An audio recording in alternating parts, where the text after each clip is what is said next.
नमस्कार बंधुरा मौसुमीज गार्डेने आपनादेर सकलके स्वागत जानाई। आजकेर विषय हलो এই অ্যাডিনিয়াম গাছের রুট রটের সমস্যা হলে কিভাবে গাছটিকে আমরা বাঁচাবো। এখানে দেখুন এই যে অ্যাডিনিয়াম গাছটি আপনারা দেখছেন এই গাছের কিন্তু শেকড় পচতে শুরু করেছে।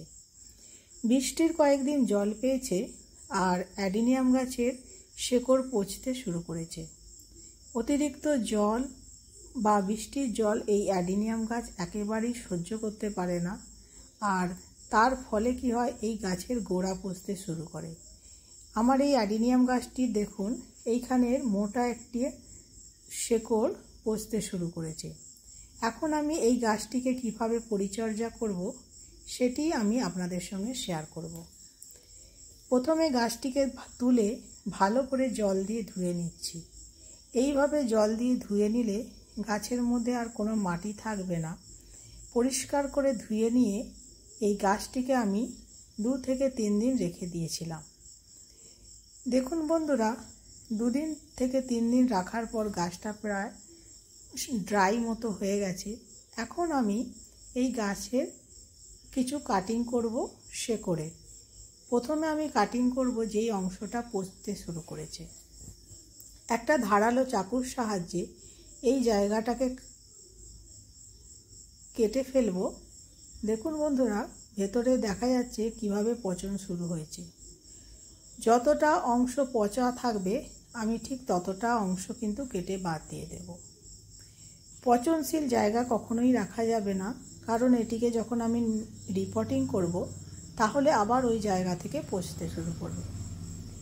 আর এখানে দেখুন আমার এই অ্যাডিনিয়াম গাছটা বেশ পুরনো, তাই এর শেকড়গুলোও কিন্তু অনেক বেড়ে গেছে। যেহেতু আমি এখন রিপোর্টিং করব তাই এই গাছের শেকড়গুলো আমি অনেকটা কাটিং করে নেব। এইভাবে কাটিং করে নিলে কিন্তু গাছের কোনো ক্ষতি হয় না, বরঞ্চ নতুন নতুন যখন রুট আসে আর গাছটা আরও বেশি গ্রো করে আর ফুলটাও কিন্তু ভালো পাওয়া যায়। এইভাবে গাছটা দেখুন প্রায় অধিকাংশ শেকড়ই আমি কেটে বাদ দিয়ে দিয়েছি। আর এইভাবে কাটিং করে নেবার পর গাছের কাটা এই অংশগুলোর মধ্যে আমি ফাঙ্গিসাইড লাগিয়ে নেব। অল্প জল দিয়ে তার মধ্যে ফাঙ্গিসাইড গুলে এইভাবে গোটা গাছটাকে আমি ফাঙ্গিসাইড লাগিয়ে নেব। কাটা অংশ যদি ফাঙ্গিসাইড না লাগাই তাহলে কিন্তু আবার ওই জায়গাটাগুলো পচতে শুরু করবে। এখন আমি গাছটিকে রিপোর্টিং করব। টবের মধ্যে যে মাটিটা ছিল সেই মাটিটাই আমি নিয়েছি আর এর মধ্যে আমি মিশিয়ে নিচ্ছি ইটের টুকরো। এই ইটের টুকরোগুলো এই জন্য মিশাচ্ছি যাতে ড্রেনেজ সিস্টেমটা আরেকটু ভালো হয়ে যায়। আপনারা চাইলে বালির মোটা দানাও ব্যবহার করতে পারেন। এইভাবে আমি মাটিটা রেডি করে নিচ্ছি। আর যেহেতু আমি নতুনভাবে রিপোর্টিং করব তাই এই মাটির সঙ্গে কিছু সারও মিশিয়ে দেব। দেখুন এখানে আমি নিয়ে নিয়েছি হাড়ের গুঁড়ো, নিমখোল, চুন এবং সর্ষের খোল। এই 4টে জিনিস আমি মাটির সঙ্গে মিশিয়ে নেব আর তার সঙ্গে মিশিয়ে নেব হাফ চামচ মতো ফাঙ্গিসাইড পাউডার। বন্ধুরা এই মাটির সঙ্গেও কিন্তু আপনারা এইভাবে ফাঙ্গিসাইড মিশিয়ে নেবেন, তাতে গাছের ফাঙ্গাস লাগার ভয়টা থাকবে না। এইভাবে আমি অ্যাডিনিয়াম গাছের জন্য মাটিটা তৈরি করে নিলাম।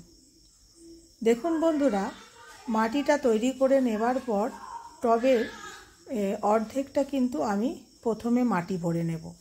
মাটি ভরার আগে যে কাজটা করতে হবে, এই যে ড্রেনেজ সিস্টেমটা আমি আরেকটু বাড়িয়ে নিচ্ছি যাতে জল দেওয়ার সঙ্গে সঙ্গে ড্রেনেজটা ভালো হয়। আর কিছু পাথরের টুকরোও দিয়ে দিচ্ছি। এবার আমি অর্ধেকটা মাটি এই টবের মধ্যে ভরে নেব। তারপরে আমি গাছটি বসিয়ে বাকি মাটিটা গাছের গোড়ায় দিয়ে দেব। এইভাবে আমি অ্যাডিনিয়াম গাছটি বসিয়ে নিলাম। আর বন্ধুরা এই গাছটিকে আমি কিন্তু এখন 15 দিন জল দেব না, 15 দিন পরেই কিন্তু এই গাছে জল দেব। আশা করি ভিডিওটি ভালো লেগেছে। ভিডিওটি দেখার জন্য সকলকে ধন্যবাদ জানাই। নমস্কার।